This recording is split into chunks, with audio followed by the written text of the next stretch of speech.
दोस्तों, अगर मध्यकालीन भारत के इतिहास का जो कोर्स चल रहा है इसके क्लास नोट्स आपको चाहिए तो श्री एजुकेशन ऐप डाउनलोड कर लीजिए। उस ऐप के माध्यम से ये आपको क्लास नोट्स मिल जाएंगे, बेहतरीन तैयारी हो जाएगी। वीडियो लेक्चर पढ़िए जो आपको पढ़ाया जा रहा है और क्लास नोट्स से आप रिवीजन कीजिए। मध्यकालीन भारत का इतिहास सबसे फेवरेट सब्जेक्ट हो जाएगा आपका। यही है पढ़ने का तरीका। टाइम मत वेस्ट कीजिए। नमस्कार दोस्तों, आप सभी का स्वागत है। क्रैश कोर्स हम पढ़ रहे हैं मध्यकालीन भारत के इतिहास का। ये सभी परीक्षाओं के लिए बहुत उपयोगी होगा क्योंकि मध्यकालीन इतिहास मैंने बहुत ही साधारण तरीके से पूरा एक्सप्लेन कर दिया है। वीडियो को देखते ही आपको सब कुछ चीज़ें समझ में आने वाली हैं, तो कोई भी वीडियो मिस मत कीजिए। अगर करेंगे तो बहुत पछताएंगे। ये 8वां लेक्चर है इस सीरीज़ का, ये 8वां लेक्चर है। इससे पहले 7 लेक्चर हमने पढ़ा दिए हैं। तो ये हमारा कोर्स है जो हमें कंप्लीट करना है, मध्यकालीन भारत का इतिहास। तो दिल्ली सल्तनत हम कंटिन्यू करेंगे जो कि हम पढ़ रहे थे। तो दिल्ली सल्तनत में आपको बता दूं, इन्होंने हमारे ऊपर 320 वर्षों तक रूल किया। दिल्ली सल्तनत या दिल्ली साम्राज्य में कुल 5 वंश आए थे। उन 5 वंशों ने भारत पर 320 वर्षों तक रूल किया, 1206 ईस्वी से लेकर 1526 ईस्वी तक। जो पहला वंश था जिसे गुलाम वंश या ममलूक वंश कहते हैं, वही चल रहा है। तो गुलाम वंश के अंतर्गत आपने नसरुद्दीन महमूद तक पढ़ लिया है। आज हम एक नए शख्स की बात करेंगे, एक नए सुल्तान की बात करेंगे, गयासुद्दीन बलबन। जो मैं बिंदास तरीके से कह सकता हूँ, बेबाक तरीके से कह सकता हूँ कि गुलाम वंश का सबसे महान अगर शासक पूछा जाए या सबसे ताकतवर शासक पूछा जाए तो बेझिझक गयासुद्दीन बलबन का नाम ले लूँगा मैं। क्योंकि पूरे गुलाम वंश में गयासुद्दीन बलबन जैसा कोई शासक नहीं हुआ। ठीक है, तो गयासुद्दीन बलबन के बारे में हम पढ़ने वाले हैं। गयासुद्दीन बलबन का टाइम पीरियड 1266 ईस्वी से 1287 ईस्वी तक रहता है। जैसा कि मैंने पहले ही बता दिया, नसरुद्दीन महमूद के बाद जो है शासन करते हैं गयासुद्दीन बलबन। नसरुद्दीन महमूद की अचानक ही मृत्यु हो गई थी, उसके बाद गयासुद्दीन बलबन ने शासन संभाला। तो वो टाइम पीरियड 1266 ईस्वी था। तो बचपन का नाम गयासुद्दीन बलबन का बहाउद्दीन था। तो मैं शुरुआत में आपको गयासुद्दीन बलबन का प्रारंभिक इतिहास बताता हूँ कि राज्याभिषेक होने से पहले का कुछ इतिहास आपको मालूम हो। जिस शख्स के बारे में आप पढ़ रहे हैं उसका थोड़ा बहुत इसी इतिहास उसका पता हो, उसके बारे में बचपन से लेकर जवानी तक थोड़ी बहुत घटनाएं उसके बारे में पता हो, तो पढ़ने का मज़ा ही कुछ और आ जाए। तो वही मैं आपको बताने का प्रयास कर रहा हूँ। ये गयासुद्दीन बलबन जो सुल्तान बना था, इसका बचपन का नाम बहाउद्दीन बताया जाता है। बचपन में ही इसे मंगोल उठाकर ले गए थे। जो मंगोलों ने आक्रमण किया था इसके क्षेत्र में, तो मंगोल इसको उठाकर ले गए थे। इसे ही नहीं, कई बच्चों को उठाकर ले जाते थे वो। तो उनमें से ये भी था, एक बार उसको भी उठाकर ले गए थे। उसके बाद बेच दिया मंगोलों ने, गजनी में ले जाकर इसको बेच दिया। गजनी में ख़रीदा किसने? ख्वाजा जमालुद्दीन ने ख़रीदा। ख्वाजा जमालुद्दीन ने इसे गजनी से ख़रीदा, लेकिन ख्वाजा जमालुद्दीन ने इसे सारी शिक्षाएं दे दी। जो अस्त्र शस्त्र जो भी सिखाया जाना चाहिए, घुड़सवारी, तलवारबाजी, सब कुछ सिखा दिया। और उसके बाद वो दिल्ली ले आया इसे और दिल्ली में इसको बेच दिया। और दिल्ली में ख़रीदा किसने? दिल्ली के सुल्तान उस समय जो थे इल्तुतमिश, उन्होंने ख़रीद लिया। 1232 ईस्वी में ख़रीदा, ऐसा इतिहासकार बताते हैं। और आपको ये भी याद होगा इल्तुतमिश के बारे में कि इल्तुतमिश जो है सुल्तान कब बना था? 1210 ईस्वी में इल्तुतमिश सुल्तान बना था, जब आराम शाह के बाद इल्तुतमिश को शासन मिला था। 1210 में शासन मिला इल्तुतमिश को और 1236 तक वो सुल्तान रहा था। उसी दौरान 1231 और 32 ईस्वी का टाइम पीरियड है कि वो ग्वालियर अभियान पर गया था। क्योंकि ग्वालियर में एक शासक थे मंगलदेव, उन्होंने विद्रोह कर दिया था। उसी विद्रोह को दबाने के लिए ग्वालियर की ओर गए थे इल्तुतमिश। ज्यों ही वहाँ से सफलतापूर्वक अपना अभियान पूरा करके वो आते हैं दिल्ली, और दिल्ली में वो इल्तुतमिश को ख़रीद लेते हैं। गयासुद्दीन बलबन को जब इल्तुतमिश खरीदते हैं तो बहुत ही खुश होते हैं। शुरुआत में तो छोटे पद पर रखा इल्तुतमिश ने, गयासुद्दीन बलबन को छोटे पद पर शुरुआत में रखा, जैसे पानी पिलाने का काम जो करते थे, वाटर कैरियर, उस पद पर रखा। उसका धीरे धीरे और विकास होता गया बलबन का, और वो खासदार पद पर आ गया। क्योंकि इतना होनहार था, इतना कह सकते हैं इसमें काबिलियत थी कि अपने आप ही ये ऑटोमेटिक इसका प्रमोशन होता रहा। तो खासदार पद पर आ गया। खासदार पद मतलब ये कह सकते हैं बॉडीगार्ड, सुल्तान का पर्सनल जो अंगरक्षक होते थे वो बन गया था ये। उसके बाद धीरे धीरे इल्तुतमिश को, अगर अच्छे से आपने पढ़ा होगा तो ये भी आपको पता होगा कि इल्तुतमिश ने 40 तुर्क सरदारों का एक ग्रुप बनाया था जिसे चालीसा या चहलगानी कहा जाता था। तो उन 40 सदस्यों में एक सदस्य बलबन को भी बना दिया था। तो इल्तुतमिश के टाइम पीरियड तक इसका प्रमोशन कहाँ तक हो गया था? तुर्क चालीसा या चहलगानी के अंदर वो सदस्य बन चुका था। देखिए कितने छोटे लेवल से आया था, कहाँ पहुँच गया, ये इल्तुतमिश के ही टाइम पीरियड पर। अब इल्तुतमिश के बाद फिरोज शाह आता है, क्योंकि आपको मालूम है फिरोज शाह तो कुछ ही महीनों का मेहमान था, तो उसमें क्या बताना आपको। उसके बाद रजिया सुल्ताना का जब टाइम पीरियड आता है, तो रजिया सुल्ताना के टाइम पीरियड पर ये अमीर शिकार बन गया था, अमीर शिकार के पद पर आ गया था। अमीर शिकार का पद क्या है? जो सुल्तान जब शिकार के लिए जाया करते थे ना, तो एक अधिकारी हुआ करता था, वो शिकार की पूरी व्यवस्था करता था कि सुल्तान क्या लेकर जाएंगे, सुल्तान के साथ कितनी सेना जाएगी, सुल्तान किसका शिकार करेंगे, पूरी जो व्यवस्था करने का जिम्मा होता था जिस अधिकारी के पास, उस अधिकारी को अमीर शिकार कहा जाता था, उस पद को अमीर शिकार कहा जाता था। तो बलबन रजिया के टाइम पर अमीर शिकार पद पर बैठ गया था। उसके बाद रजिया की मृत्यु जब हो जाती है तो इसका भाई बहराम शाह शासक बनता है। बहराम शाह के टाइम पीरियड पर प्रमोशन और ऊपर हो गया, ये अमीर आखूर बन गया। अमीर आखूर आपको याद होगा क्योंकि याकूत का नाम आपको तुरंत दिमाग में आया होगा। रजिया जब सुल्ताना थी, इसके टाइम पीरियड पर कहा जाता है कि इसका जो प्रेमी था याकूत, उसे अमीर आखूर का पद दिया था रजिया ने। बहुत बड़ा पद हुआ करता था अमीर आखूर। ये समझ लीजिए जो शाही घुड़शाला होती थी, जो अस्तबल, शाही अस्तबल होते थे जहाँ पे घोड़ों को रखा जाता था, उसका अधिकारी बना दिया था या उसका प्रधान बना दिया था। बहराम शाह के टाइम पर जो बलबन था वो अमीर आखूर के पद पर आ गया था। इसके बाद मसूद शाह का टाइम पीरियड आता है। बहराम शाह के बाद इसका जो भतीजा था अलाउद्दीन मसूद शाह, अर्थात ये किसका पुत्र था? ये फिरोज शाह का पुत्र था, या कहा जाए इल्तुतमिश का ये पोता था।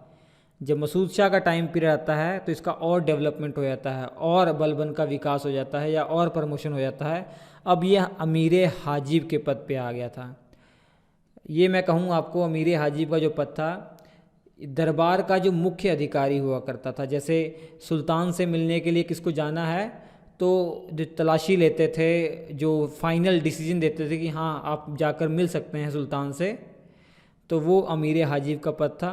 मसूद शाह के टाइम पीरियड पर इस पद पर ये आ चुका था।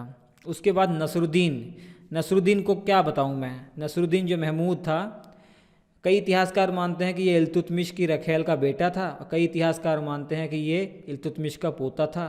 इसमें कन्फ्यूज़न है, इतिहासकारों में खुद कन्फ्यूज़न है कि क्या था ये, तो आपको भी समझना नहीं है कि क्या था, बस ये याद रखिए जो नसरुद्दीन था वो इल्तुतमिश से संबंधित था, ये है, तो सुल्तान बन गया था। सुल्तान क्या था? ये बलबन की कठपुतली थी, बलबन ही मेन रूल कर रहा था। नसरुद्दीन महमूद जो था ये एक तरीके से कठपुतली था। इसके टाइम जब चल रहा था 20 साल तक हालांकि इसने रूल किया, लेकिन जब जब डिसीजन कुछ लेना था तो वो बलबन ही लेता था। तो इसके टाइम पीरियड पर भी सारी शक्ति बलबन के ही हाथ में थी।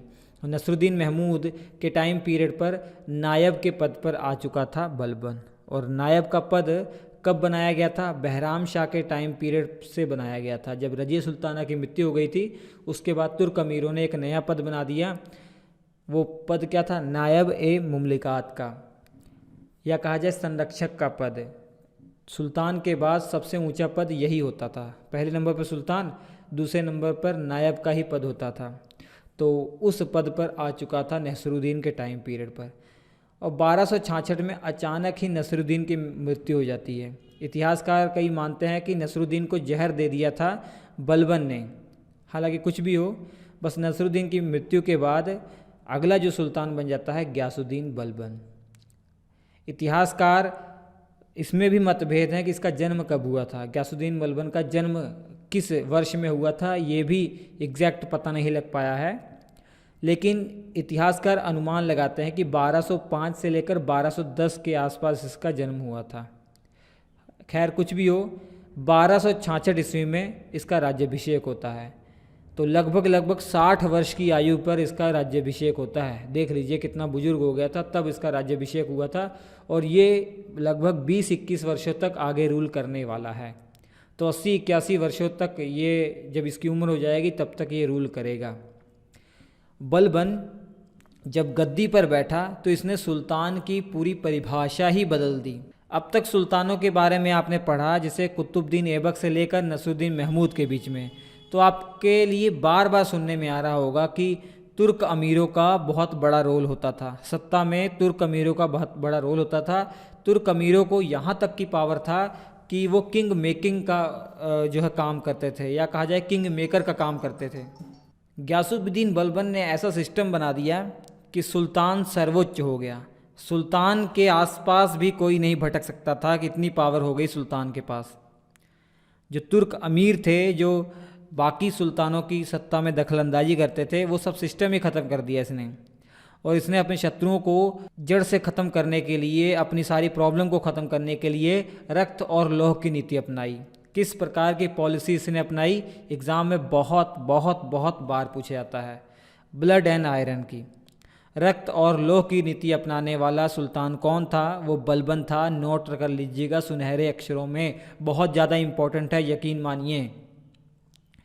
जैसा कि मैंने बताया कि सुल्तान की गरिमा, सुल्तान की जो पद था, उसका एक अलग परिभाषा लिखने का काम गियासुद्दीन बलबन ने किया। वो कैसे किया? इसने चालीसा दल को समाप्त कर दिया। पहली बात, जैसे सुल्तान की मदद करने के लिए 40 तुर्कों का, 40 तुर्क अमीरों का एक गुट हुआ करता था ना, जो इल्तुतमिश ने शुरुआत की थी जिसकी, और गियासुद्दीन बलबन ने उसको समाप्त कर दिया। क्योंकि गियासुद्दीन बलबन इल्तुतमिश के ही टाइम पीरियड पर सब कुछ देखता आ रहा था। जैसा हमने आपको बताया, ये अलग अलग पद पर था, तो सभी सुल्तानों को इसने देखा।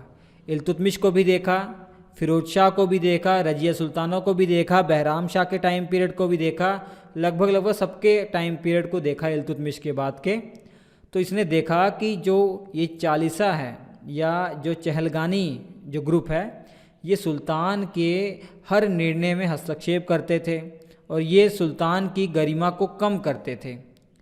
तो ऐसा लगता था कि सुल्तान से ज़्यादा पावर तो इनके पास है। ये किंग मेकर का काम करते थे, किसी सुल्तान को अर्श से फर्श पर पहुंचा देते थे और किसी सुल्तान को फर्श से अर्श पर पहुंचा देते थे। अर्थात किसी सुल्तान को गद्दी से हटा सकते थे, किसी सुल्तान को गद्दी से बैठा देते थे ये, क्योंकि इनको इतनी पावर दे रखी थी। तो सबसे पहले गियासुद्दीन बलबन ने इसको समाप्त कर दिया, इस चालीसा दल को समाप्त कर दिया। उसके बाद इसने राजत्व का सिद्धांत दिया, थ्योरी ऑफ किंगशिप दिया। ये बहुत आसान है, बहुत सिंपल है, लोगों को पता नहीं क्यों डिफ़िकल्ट लगता है, मैं अभी आपको अच्छे समझाने वाला हूँ। गियासुद्दीन बलबन ने राजत्व का सिद्धांत या थ्योरी ऑफ किंगशिप दिया। सबसे पहले समझिए ये क्या है, मैं सिंपल भाषा में आपको बताऊँ। गियासुद्दीन बलबन ने कुछ नियम बनाए, लोगों के सामने वो नियम वो पहुँचाए ताकि लोगों में डर पहुँचे, लोग उस नियम को माने। उस नियम को लोग मानेंगे तो ऑटोमेटिक सुल्तान का पद ऊंचा हो जाएगा। वो नियम क्या थे? वही थ्योरी ऑफ किंगशिप कहलाती है, राजत्व का सिद्धांत कहलाती है। मैं आपको समझाता हूँ। अब गियासुद्दीन बलबन की अगर बात करें तो गियासुद्दीन बलबन का ये कहना था, जो राजा होता है उसको किसी राजवंश से संबंधित होना चाहिए, राजा को किसी शाही राजवंश से संबंधित होना चाहिए। फिरदौसी की एक किताब है, फिरदौसी ने एक किताब लिखी है शाहनामा। उस शाहनामा में ये लिखा हुआ है कि बलबन ने अपने आप को अफराशियाब के वंश से संबंधित बताया, बहुत ऊंचे कुल से उसने बताया। और बलबन जो है ना, ऊंचे कुल और निम्न कुल के लोगों में बहुत अंतर करता था। वो निम्न कुल के या निम्न जाति या निम्न जो है जाति के लोग थे ना, उनसे वो इतनी घृणा करता था कि मैं आपको बता नहीं सकता हूँ। इसका ये मानना था कि जो तुर्क अमीर होते हैं, जो तुर्क अमीरों का पद है या सुल्तान का पद है, ये केवल उच्च कुल के लिए है, निम्न कुल के लोगों के लिए नहीं है। अगर बर्नी की माने ना, बर्नी जो एक लेखक थे, उन्होंने ये लिखा हुआ है कि बलबन कहता है जब भी वो किसी निम्न जाति के लोग को देखता है तो उसको इतना गुस्सा आता है, उसकी आंखों में खून उतर आता है, उसको इतना क्रोध आता है कि उसका हाथ तुरंत तलवारों पे चला जाता है, उसका मन करता है कि उसका गला काट दूं। तो इतनी नफरत करता है निम्न कुल के लोगों के लिए। और दूसरा इसका ये कहना था कि जो सुल्तान का पद है वो पृथ्वी पर ईश्वर का प्रतिनिधि होता है, या उनकी भाषा में अगर कहा जाए नियाबत एक खुदाई है, अर्थात सुल्तान जो है ना पृथ्वी पर ईश्वर का प्रतिनिधि है, ईश्वर का भेजा हुआ ही एक प्रतिनिधि है सुल्तान, और इसके अलावा ईश्वर का वो छाया है या ईश्वर का प्रतिबिंब है, जिल्ले इलाही है। तो बलबन ने सुल्तान के पद को क्या कहा? सुल्तान के पद को कहा कि जो सुल्तान होता है वो पृथ्वी पर ईश्वर का प्रतिनिधि और जिल्ले इलाही या ईश्वर का छाया या प्रतिबिंब होता है, उसका मिरर होता है। और सुल्तान का जो पद होता है ना केवल पैगंबर के ही बाद आता है, पैगंबर के जस्ट बाद सुल्तान का पद आता है। इसलिए सुल्तान को कार्य करने की जो प्रेरणा है, वो जो शक्ति है वो भगवान से मिली है, अल्लाह से मिली है। इसलिए साधारण जनता है जो सरदार हैं, तुर्क सरदार हैं, वो सुल्तान के किसी भी कार्य की आलोचना ना करें, ठीक है। उनको कोई अधिकार नहीं है कि वो सुल्तान के किसी कार्य की आलोचना करें। क्यों? क्योंकि जब खुद सुल्तान ईश्वर का प्रतिनिधि है या जिल्ले इलाही है तो वो जो भी काम करेगा सही ही करेगा, ऐसा बलबन का कहना था। तो ये इसके राजत्व सिद्धांत हैं। तो आप देख रहे हैं कि इन बातों को अगर आप ही जनता होते हैं, आम जनता होते हैं, और इन बातों को अगर फॉलो करेंगे तो ऑटोमेटिक आपकी नज़र में जो सुल्तान होगा वो बहुत बड़ा पद होगा, भगवान के बराबर का वो पद होगा। तो किसी की हिम्मत नहीं होगी बोलने के लिए, और सुल्तान का जो पोस्ट है, सुल्तान का जो गद्दी है वो सबसे ऊंची रहेगी। इसके अलावा बलबन के राजत्व सिद्धांत के अनुसार सुल्तान का जो हृदय है वो ईश्वर कृपा का विशेष भंडार है। बलबन का ये कहना था कि जो सुल्तान का दिल होता है उसमें ईश्वर की कृपा बहुत ज़्यादा है। इसके अलावा बलबन के इस राजत्व सिद्धांत के अनुसार सुल्तान का ये मानना था, अर्थात गयासुद्दीन बलबन का ये मानना था कि सुल्तान का निरंकुश होना आवश्यक है, अर्थात सुल्तान पर कोई रोक ना हो, कोई अंकुश ना हो, किसी भी प्रकार का अंकुश ना हो, कोई भी रोक टोक ना हो। जैसा उसका मन करे, जैसी उसकी इच्छा हो वैसा वो कर पाए, उसके लिए पूरी तरीके स्वतंत्र हो। एक बार उसने अपने पुत्र बुगरा खां को एक शब्द कहे थे, वो परीक्षा में हूबहू पूछा जाता है कि बुगरा खां को क्या कहा था, या ये शब्द दे दिया जाएगा सुल्तान का पद निरंकुशता का सजीव प्रतीक होता है, ये किसने किसको कहा था, ऐसा परीक्षा में पूछा जा सकता है। तो बलबन ने अपने पुत्र बुगरा खां से ये साफ लफ्ज़ों में कहा था कि सुल्तान का पद निरंकुशता का सजीव प्रतीक होता है।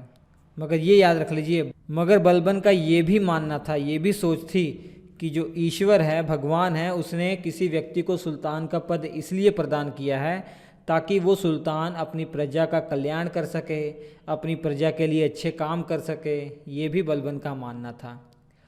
और इसके अलावा बलबन का ये भी मानना था कि जो सुल्तान का दरबार होता है, जहाँ पर सुल्तान बैठेगा, वो पूरी तरीके से सजा हो, पूरा दिखावटी मान मर्यादा से पूरी तरीके से सजावट हो, उसमें ऐशो आराम सब कुछ हो, ताकि जो गरिमा है वो बरकरार रहे, सुल्तान की प्रतिष्ठा है वो उच्च रहे। तो ये है राजत्व सिद्धांत। तो गयासुद्दीन बलबन का राजत्व सिद्धांत मतलब गयासुद्दीन बलबन ने खुद अपने नियम बनाए थे, लोगों को कुछ बातें बताई थी, भले ही वो मनगढ़ंत हो या कुछ भी हो। उसका ये उद्देश्य था कि सुल्तान को सब सर्वोच्च माने, सुल्तान के आसपास भी कोई ना भटके, उतनी पावर किसी के पास ना हो, ठीक है। तो इसलिए कहा जा रहा है सुल्तान गयासुद्दीन बलबन ने सुल्तान की एक परिभाषा ही बदल दी। अब तुर्क अमीरों की कुछ वैल्यू ही नहीं रह गई, ठीक है, ये हो गया। उसके बाद गयासुद्दीन बलबन के बारे में एक बहुत महत्वपूर्ण तथ्य है। एक फ़ारसी त्यौहार होता था, जो फ़ारसी नववर्ष आता था। तो फ़ारसी नववर्ष के दौरान एक त्यौहार मनाया जाता था, नौरोज़। तो नौरोज़ त्यौहार की शुरुआत भारत में गयासुद्दीन बलबन के द्वारा हुई। फ़ारसी त्यौहार नौरोज़ की भी शुरुआत भारत में गयासुद्दीन बलबन के द्वारा हुई।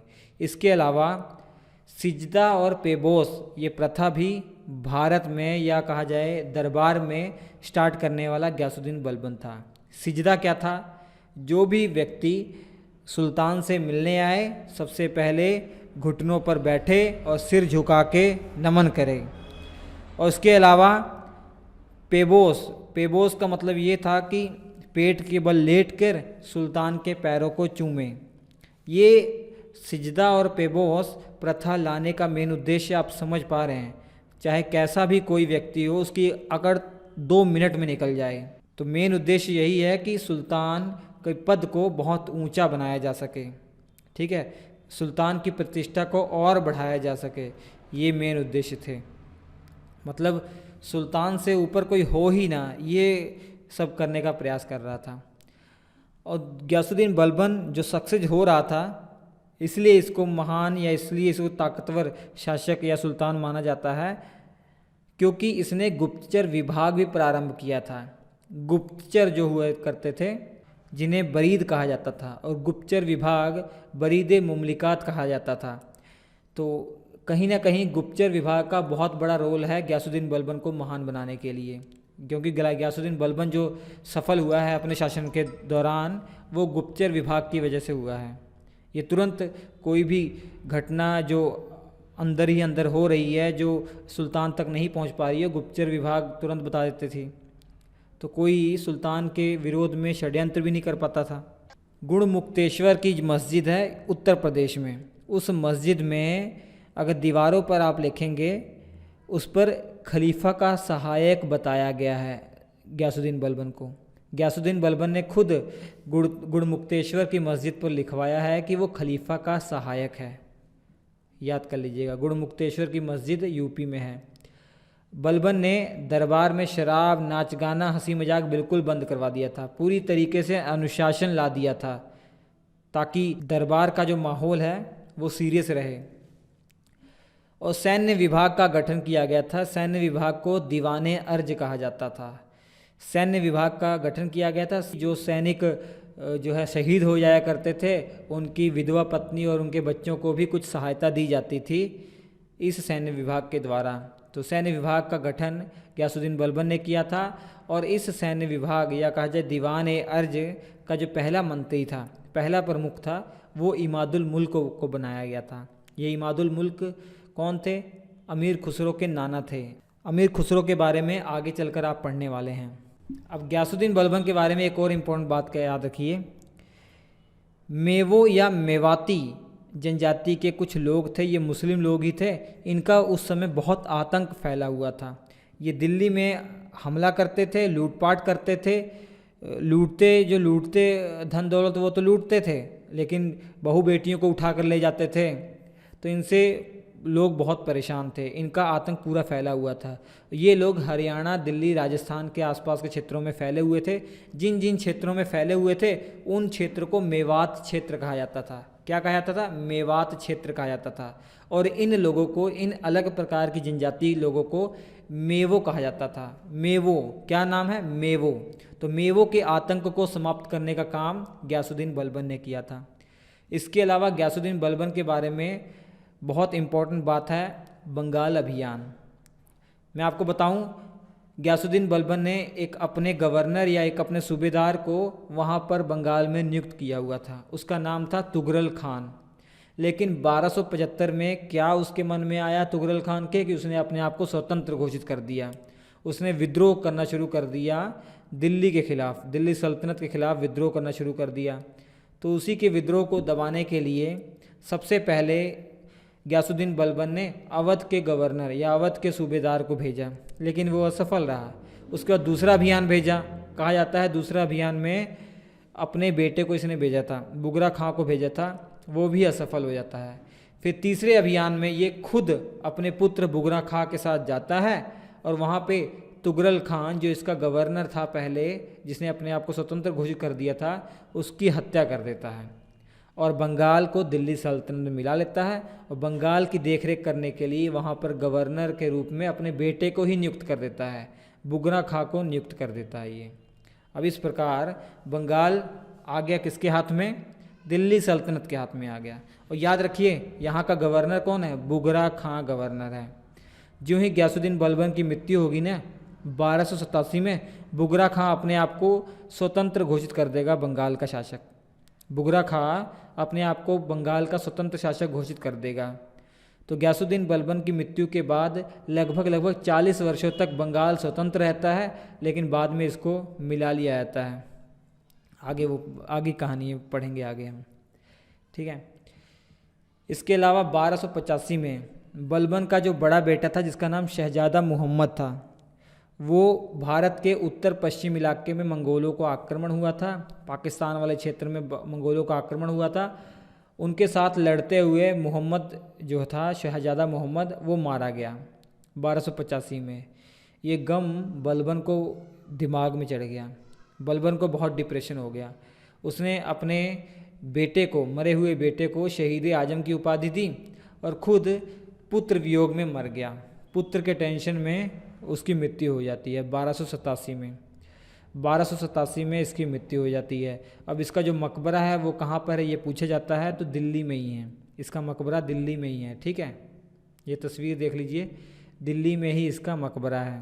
अब इसकी मृत्यु के बाद कौन शासक बनने वाला, सोचिए। बड़ा बेटा तो मर गया, शहजादा मोहम्मद, और बुगरा खां इसका बेटा है। उसको इसने बोला था, बलबन ने अपने मरने से पहले ही बुगरा खां को बोला था कि आप सुल्तान बन जाना मेरे बाद। लेकिन बुगरा खां ने मना कर दिया, बोला नहीं, मुझे बंगाल संभालने को दे दीजिए, मैं बंगाल ही संभालूंगा। तब उसके बाद बलबन के पास ऑप्शन ये था कि जो शहजादा मोहम्मद मरा हुआ था उसका एक बेटा था कैक खुसरो नाम का। तो बलबन ने कह दिया ठीक है, मेरी मृत्यु के बाद कैक खुसरो को आप सुल्तान बना दीजिएगा, ठीक है। जो इसके तुर्क सरदार होंगे उनको बोल दिया था कैक खुसरो को आप बना दीजिए। लेकिन जो ही इसकी मृत्यु होती है, तुर्क अमीरों ने कैक खुसरो को नहीं बनाया। किसको बना दिया? मोइजुद्दीन कैकुबाद को बना दिया। अब ये कैकुबाद कौन था? ये कैकुबाद बुगरा खां का पुत्र था। जो गवर्नर है बंगाल का, उसका पुत्र था कैकुबाद। जबकि कैक खुसरो को नहीं बनाया। वो कैक खुसरो किसका बेटा था? शहजादा मोहम्मद का बेटा था। शहजादा मोहम्मद की मृत्यु हो चुकी है, आप जानते ही हैं, ठीक है। तो इसके बाद कैकुबाद के बारे में पढ़ेंगे। कैकुबाद जब मृत्यु हो जाएगी तो कैकुबाद का बेटा क्यूमर्स आएगा, उसके बारे में पढ़ लेंगे। तो आज के इस लेक्चर में इतना ही। कोई डाउट रह गया हो तो कमेंट कीजिएगा, मुझे तो नहीं लगता कोई डाउट है। इसके क्लास नोट्स जरूर ले लीजिएगा श्री एजुकेशन ऐप पर। श्री एजुकेशन ऐप डाउनलोड करने के लिए वीडियो के डिस्क्रिप्शन में लिंक है, देख लीजिएगा। नमस्कार।